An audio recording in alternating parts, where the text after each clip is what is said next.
네, 봄을 맞아서 저희가 새롭게 코너를 마련했습니다. 산업 인사이드 시간인데요. 앞으로 다양한 분야, 다양한 산업 전문가들을 모시고 살아있는 산업의 숨은 이야기들을 전해드리도록 하겠습니다. 오늘 첫 순서로 우리 경제나 우리 시장에서 빼놓을 수 없는 것이 바로 반도체죠. 반도체 투자자들의 궁금증과 갈증이 정말 요즘 상당히 클 것 같은데요. 이런 데 많은 도움을 주고 계신 분이 있습니다. 10년간 IT 전문 기자 경험을 바탕으로 여러 가지 반도체에 관한 이슈 를 점검하고 계신 HSL 파트너스 이영수 대표 모셨습니다. 어서 오십시오. 네, 안녕하십니까? 네. 자, 뭐 기자 출신이니까 벌써 이렇게 뭔가 이렇게 이슈를 포착하는 그런 측면에서는 상당히 강점이 있을 것 같아요. 어떻습니까? 네, 나름의 강점으로 살아남지 않았나 생각합니다. 예, 그런 어떤 그 이슈 포착력과 네. 그다음에 어떤 이론적인 공부가 뒷받침된다면은 사실 어떤 애널리스트 못지않게 저 강점이 있을 거라고 저는 생각이 되는데요. 자, 그래서 한번 여쭤보겠습니다. 요즘 반도체 섹터를 보면 뭐 오늘 좀 삼성전자 주가가 6만 원이 간당간당할 정도로 주가는 불황인데 전망은 호황인 아이러니라고 해야 될까요? 이 주가 흐름 어떻게 보고 계십니까? 네, 이제 반도체 특히나 이제 메모리 반도체가 이제 바닥을 찍고 올라가는 구간이기 때문에 이제 계속해서 전망이 그렇게 나오는 건데요. 보통 메모리 반도체 사이클은 이제 과거 사례를 비추어 보면 쌍바닥을 찍고 가는 경우가 대부분입니다. 한 번이 아니고 두 네네. 번 바닥을 찍어요. 한 번에 V자로 올라가면 좋긴 한데 보통 이제 쌍바닥이 통상적인데요. 이제 앞바닥은 공급단에서 이슈가 나옵니다. 그래서 공급업체들이 뭐 캐펙스 투자, 뭐 줄인다, 그리고 웨이퍼 투입을 감소한다. 뭐 이런 이슈들이 나오면 주가는 일단 한번 환호합니다. 그게 이제 작년 가을 상황이었거든요. 그렇죠. 네. 그런데 삼성전자가 우리는 인위적인 감산을 안 한다라고 해서 찬물을 끼얹어 버렸거든요.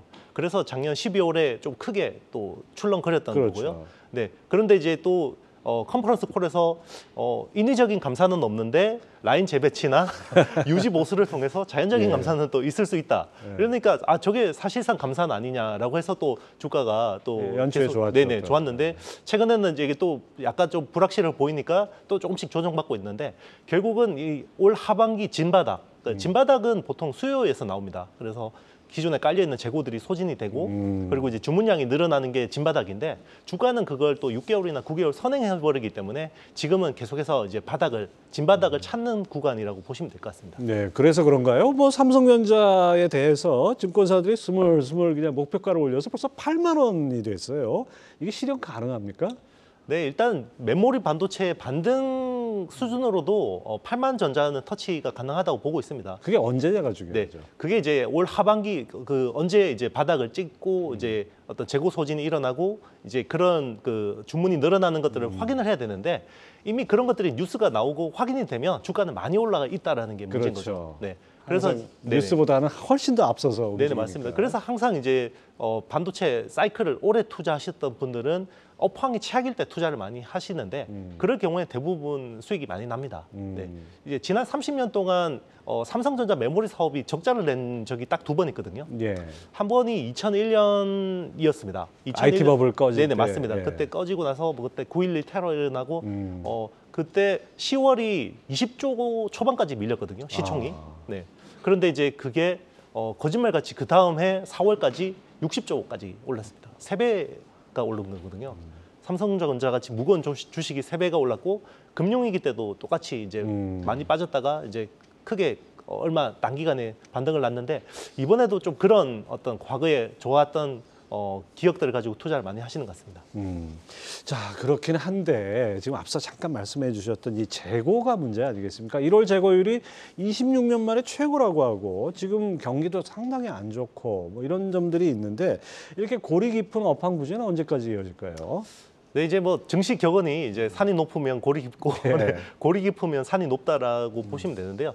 왜 이렇게 그 재고가 역대급으로 많아졌을까라고 생각을 해보면 과거보다 사이클이 압축적으로 일어나기 때문에 그렇다고 보고 있습니다.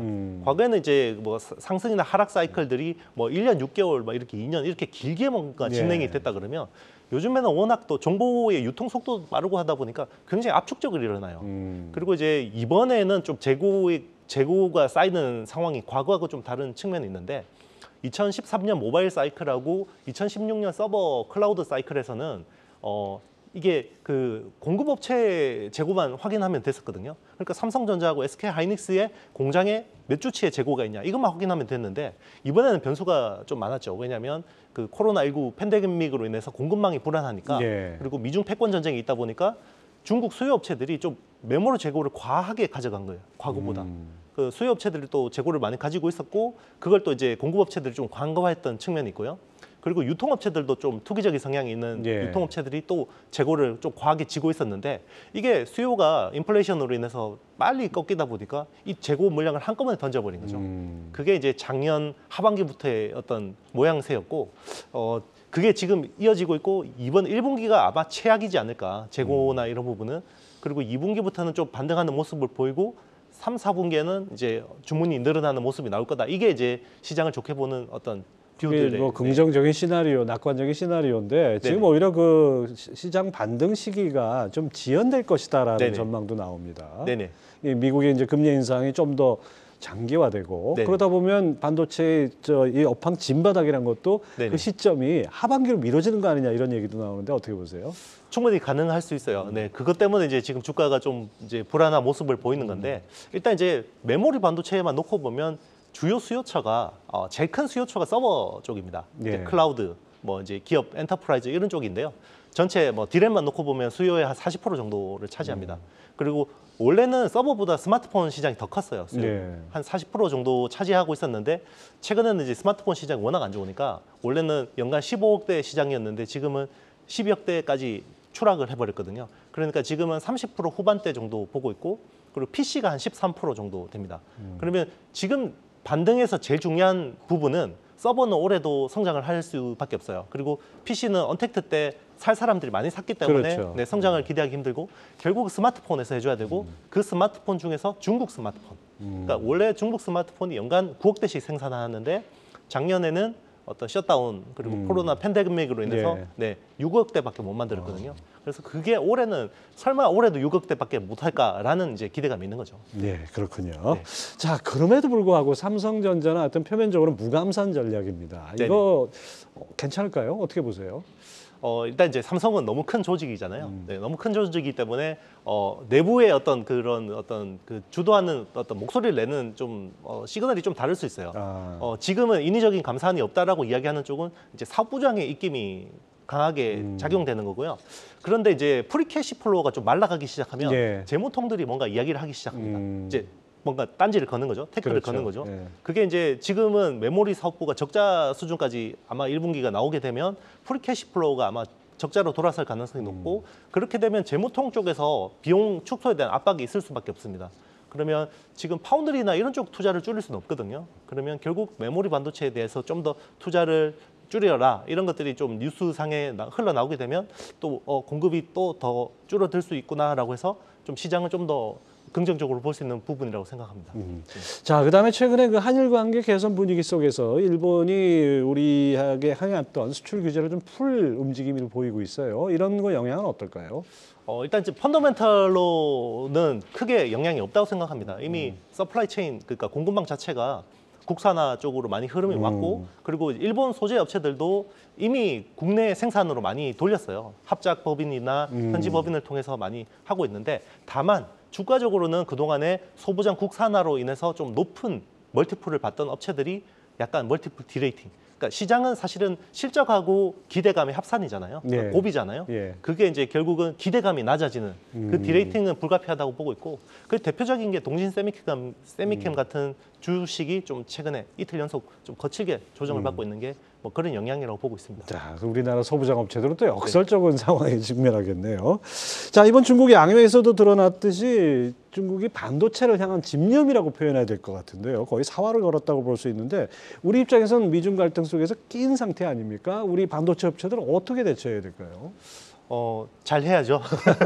잘 해야 되는데 일단은 이제 미국이 규제를 하고 있지 않는 쪽으로 많이 집중을 하는 게 필요할 것 같습니다. 일단은 미국의 어떤 규제의 칼날이 대부분 선단 공정 그리고 이제 AI 같은 하이 퍼포먼스 컴퓨팅 뭐 이런 쪽이거든요.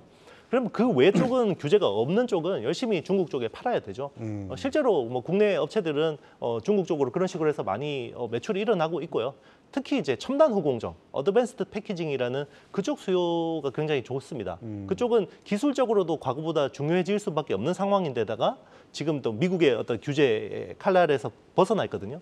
그리고 중국 입장에서도 선단 공정을 못하면 칩의 성능을 끌어올리기 위해서는 결국 후공정 쪽에 좀 더 많은 투자를 할 수밖에 없고 예. 그거는 이제 중국 정부 자금이 또 막대하게 풀리기 때문에 중국 업체 입장에서는 좀 과감하게 베팅을 할 수 있는 상황이거든요. 또 우리 반도체 업계에도 뭐 나쁜 건 아니겠네요. 네네 예. 맞습니다. 자, 그 이제 결론적으로 반도체 업종이 본격적인 턴어라운드 시점에 대한 이 궁금증이 여전히 큽니다. 이거 언제쯤으로 보시는지.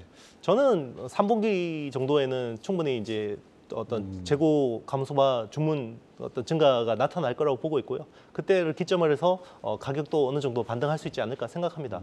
왜냐하면 분기당 디램이 100억 달러 밑으로 시장이 쪼그라드는 경우가 저는 처음 봤어요. 세계 시장이 네네. 100억 달러 밑으로. 네네 맞습니다. 과거 그 어떤 슈퍼 사이클 2016년, 17년 슈퍼 사이클이 꺾이고 나서 제일 최악일 때도 분기 그 디램 매출이 전체 시장이 한 140억 달러 정도 됐거든요. 예. 근데 아마 이번 1분기가 100억 달러, 한 94억 달러까지 지금 추정을 하고 있거든요.